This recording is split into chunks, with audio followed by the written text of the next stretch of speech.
विश्व हिंदू परिषद बजरंग दलाच्या वतीनं पूर्ण एका कुटुंबाला तेलंगणामध्ये घर वापसी करण्यात आले आहे।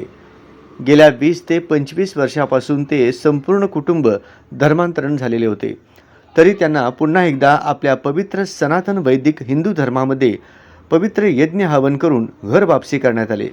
यावेळेस उपस्थित असलेले संप्रदायाचे माताजी गुरु सोलापूरचे पुरोहित सागर मार्गम पंतलू आणि विशेष म्हणजे सोलापूर विश्व हिंदू परिषद बजरंग दलाचे जिल्हा सहसंयोजक रवी कुमार बोल्ली यांच्या मार्गदर्शनाखाली यांची घर वापसी करण्यात आली।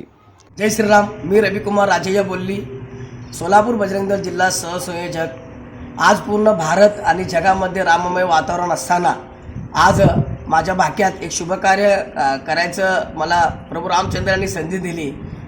मला गेल्या 20 वर्षापासून माझे बंधूपैकी धर्मांतरण झाले होते।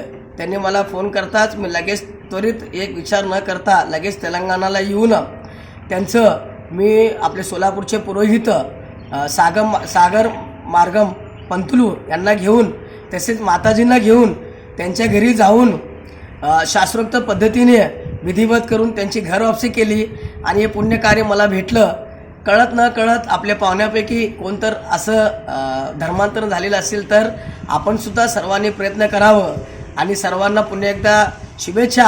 आज परत मी इथं येऊन पण अक्षता कलश, निमंत्रण पत्रिका, मंगलाक्षता आणि अयोध्या जन्मभूमी रामाचा फोटो आम्ही या भागात पूर्ण आम्ही वाटलेलं आहे मात्यांच्या कृपेने साक्षीने। यावेळी एकाच कुटुंबातील 6 सदस्यांची घर वापसी करण्यात आली। या कार्यक्रमाला यशस्वी करण्याकरता सोलापूरचे धर्मरक्षक अंबादास गोरंटला यांचे मोलाचे मार्गदर्शन लाभले।